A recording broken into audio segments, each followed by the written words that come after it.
सब तो ज्यादा जेड़ के चेकअप है डॉक्टर साहब को कराना नंबरिंग दा ये पूरे पाकिस्तान च अच्छा मैनू ये पसंद है पूरे पाकिस्तान चो बिल्कुल नहीं किते को सीरियल नंबर तहत आंदा पे जिवें जिवें उसदी है नंबर आंदा पे बगैर सिफारिशी बगैर हल्ला गुल्ला कोई रोला नहीं यानी टोकन वाइज चेक हो रहा है टोकन वाइज नंबर आ गया आवाज मार के आज अस्सलाम वालेकुम जी। वालेकुम अस्सलाम जी बुजुर्गो की नाम है अपना? मुमताज जोया। मुमताज जोया। जी जी कितों तशरीफ ले आए जी? बखर बखर तो जी हाँ कितना सफर बन जाता है इतों तक? इतो तकरीबन कोई 250 किलोमीटर है 250 किलोमीटर। हाँ अच्छा जी। आउंदे कोई परेशानी दिक्कत तकलीफ तो नहीं आई? सफर ही ते आउंदियां हाँ बिल्कुल सफर ही ते आउंदियां चाहे जहाज ते बैठो तां भी आउंदियां हाँ जी। ते जे ट्रेन ते आओ तां भी जे रोड दे जरिए चलो तो भी ट्रेन मसला की सी अपना?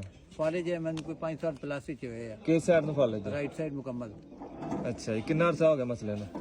मसलन को 5 साल प्लस ਕਿੱਥੋਂ ਸੁਣਿਆ ਸੀ ਕਿ ਇਨਸਾਫ ਦੇ ਮੁਤਲਕ?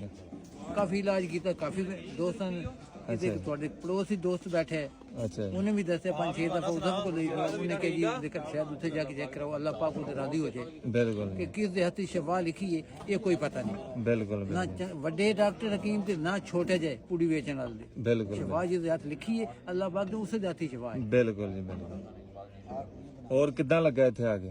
इत्थे थोड़े माहौल देख के बहुत पसंद है और सब तो ज्यादा जेड़ के चेकअप है डॉक्टर साहब को कराना हाँ जी। नंबरिंग दा ये पूरे पाकिस्तान च अच्छा मैनू ये पसंद है पूरे पाकिस्तान चो बिल्कुल नहीं किते को सीरियल नंबर तहत आंदा पे जिवें जिवें उसदी है नंबर आंदा पे बगैर सिफारिशी बगैर हल्ला गुल्ला कोई रोला नहीं यानी टोकन वाइज चेक हो रहा है टोकन वाइज नंबर आ गया आवाज मार के